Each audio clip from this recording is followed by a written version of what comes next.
The new Teenage Mutant Ninja Turtles movie is bad. Let's just get that out of the way right off the bat. It's a bad movie. However, everyone seemed to have a pretty universal reaction to that badness, and that was, well, it was bad, but I thought it was going to be a lot worse. That is the exact same reaction I had as well, so it seems I am in good company this time. I was resistant to this idea in the first place way back when Michael Bay announced that the Turtles were going to be aliens. Now, this was partly due to the fact that making them aliens seemed like the most pandering way possible to appeal to a wider audience. It worked in Transformers, and all those movies sell even though they're terrible, so it'll probably work here. That strategy was bullshit, but another problem I had was that this movie was being made by people who weren't even conscious of the Turtles during their glory days. People who were too old and too uninterested to understand what made them special to us as kids. And I firmly stated that anyone trying to recreate the Ninja Turtles should be someone who did love the Turtles and who did grow up with them. But I no longer think that is reasonable, and I completely admit to my wrongs and take it all back. I was being a butthurt fanboy in that regard. The truth is that the things we grew up with are going to outlive us all. Things will be remade, generations will grow up with multiple incarnations of what we loved. To make someone in this generation understand what we loved in our own would require a time machine, not a filmmaker who did grow up loving those things. And forcing any filmmaker to make a new movie with supreme knowledge of what it was like to be an 8 to 10-year-old Turtles fan would basically be forcing them to make the movie just for me. And fuck that bullshit. Shame on me. I should never have said that. Movies are for everyone, and concepts are for everyone. So long as a work is true to the spirit of what this thing was, changes are not necessarily bad. So consider this a retraction to all those statements that were to that effect. I was wrong. And it doesn't even matter because, as anyone who has seen the film knows, the Ninja Turtles were not aliens, which means either the film's creators backpedaled on that idea, or Michael Bay just didn't know what the hell he was talking about. And while the former is most likely, I would almost be inclined to believe the latter, because Michael Bay had fuck all to do with this movie.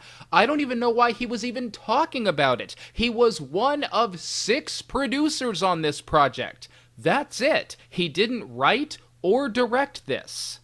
I implore everyone, from the most casual moviegoer to Doug Walker, who recently gave his own thoughts on the work, please stop calling this a Michael Bay film, because not only are you laying either all the praise or all the blame on someone whose biggest job was probably making sure this all came in on budget, but you also withhold either all the praise or the blame from the people who actually deserve it. And I don't think that's right. What if this movie had been a masterpiece and everyone gave all the praise to Bay for finally making something great? I mean, poor Liebsman in that case. Conversely, if this movie was regarded as terrible, Bay becomes the scapegoat once again, and holy crap, did you just give Liebsman a giant get-out-of-jail-free card, no taking responsibility for him or learning from his mistakes? So please, for the love of God, stop calling this a Michael Bay film. It's not. The plot of Liebsman's Teenage Mutant Ninja Turtles is bad. I mean, it's bad. But truth be told, I'm not sure how good the plots of any of the Ninja Turtles incarnations were in the first place. The plot of this one isn't bad in that it's so horribly put together that it pisses you off. It's bad in that it's so trite and boring that there's nothing to pull you through. There's a villain working with another villain to release a toxin that will wipe out all of New York's population, but the diet villain intends to extract the mutagen from the turtle's blood to create and sell an antidote. Or to put that plot in layman's terms,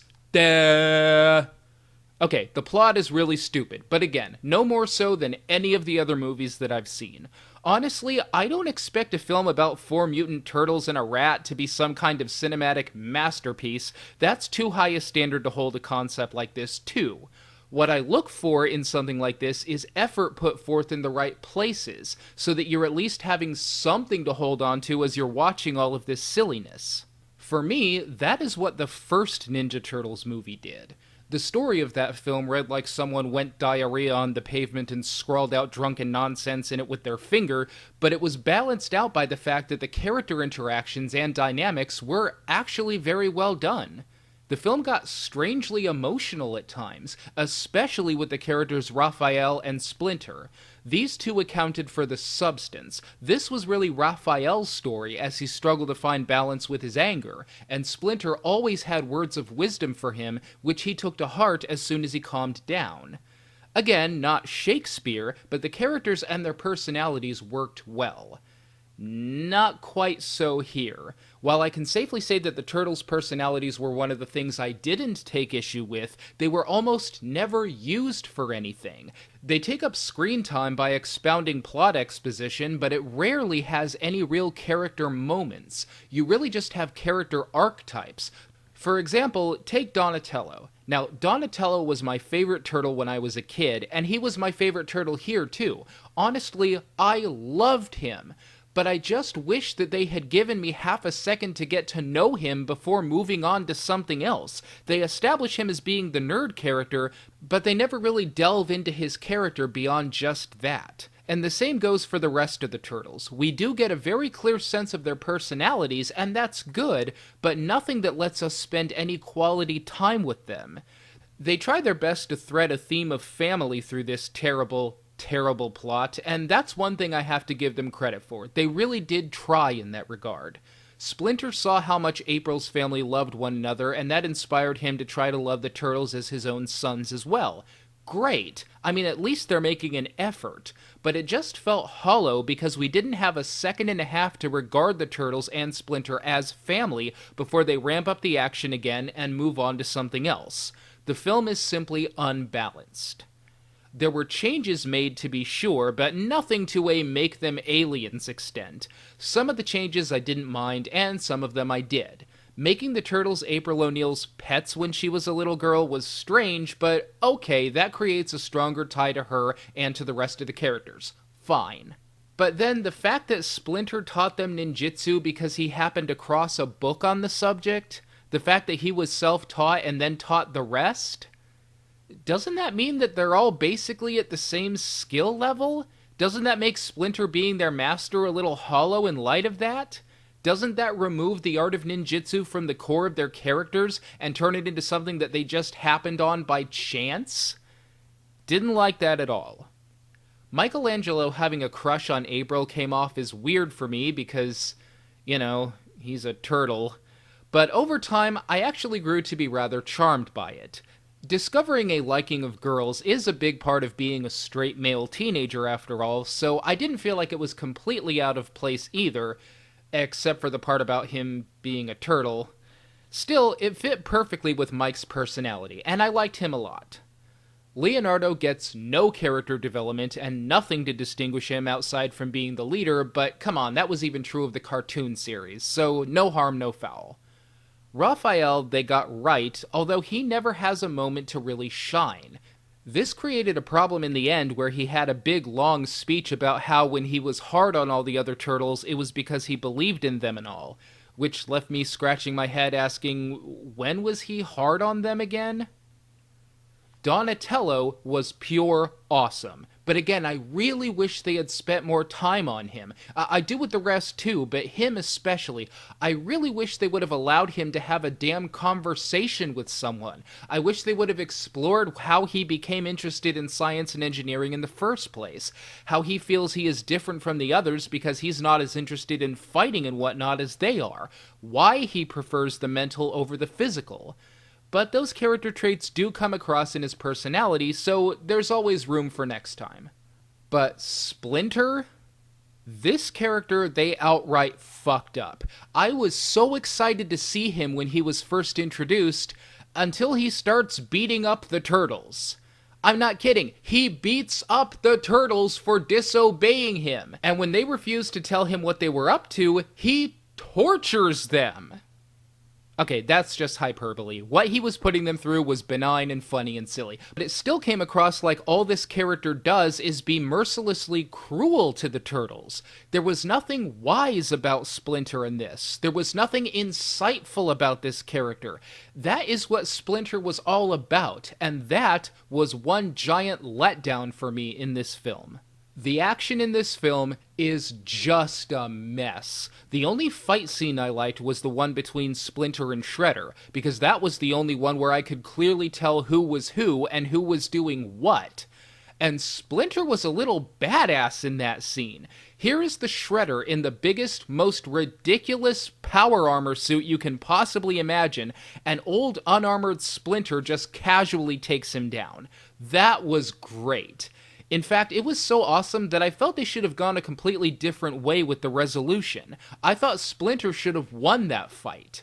That would really have demonstrated a difference in skill level between he and the Turtles. Big hulking Shredder comes in for a fight, and tiny old unarmored Rat kicks the shit out of him. Other than that, the action scenes were just junk. It's as if Liebsman didn't know what to do behind the camera, so he just did everything. Slow-mo, fast-mo, shaky cam, far-away shots, shots that are way, way too close most of the time, and considering you usually have up to 5 characters fighting at the same time, it just becomes an absolute garbled, scrawling mess. And the character designs are horrible. I mean, like the most horrible things I've ever seen of any attempt to render any characters in CGI. Not only do the turtles themselves resemble alien potato monsters more than turtles, but their attire is so damned complicated and distracting that I can't even keep track. Part of the appeal of the turtles is their simplicity. 4 turtles, red, blue, purple, and orange, each with their own weapons. Simple. But look at what they've done here. You've got red, blue, purple, orange, a bunch of equipment protruding from one of them, a vest made out of what looks like bones, necklaces falling off of them, wrist things, a skateboard strapped to one of their backs. This is too busy. This is all too busy. I can't even tell who's who when they're fighting because it's all just a visual mess. Splinter looks hideous. It made me sick to look at this character. Shredder looked ridiculous. It's the most clumsy, stupid, put-together armor I've ever seen.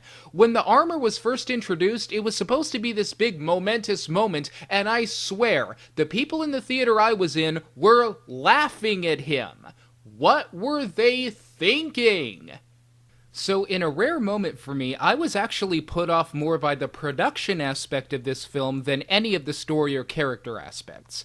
Even the soundtrack didn't work for me, and by that I don't mean the score. The score was fine, but they had to play this emotionally jarring music in the background of every single scene. Like they just couldn't stop playing it. Like even when April is telling her boss about the vigilante, why does this need to be playing at this point? It's a detail-oriented conversation. And you know they did something wrong when even I'm talking about the damn soundtrack. Still, that's all fixable, and I think the Turtles' personalities were done well enough to give them a good chance of doing better next time. But that's about all I'm hoping for at this point, and I wish them luck on their second attempt. Unfortunately, I just didn't care for this first one.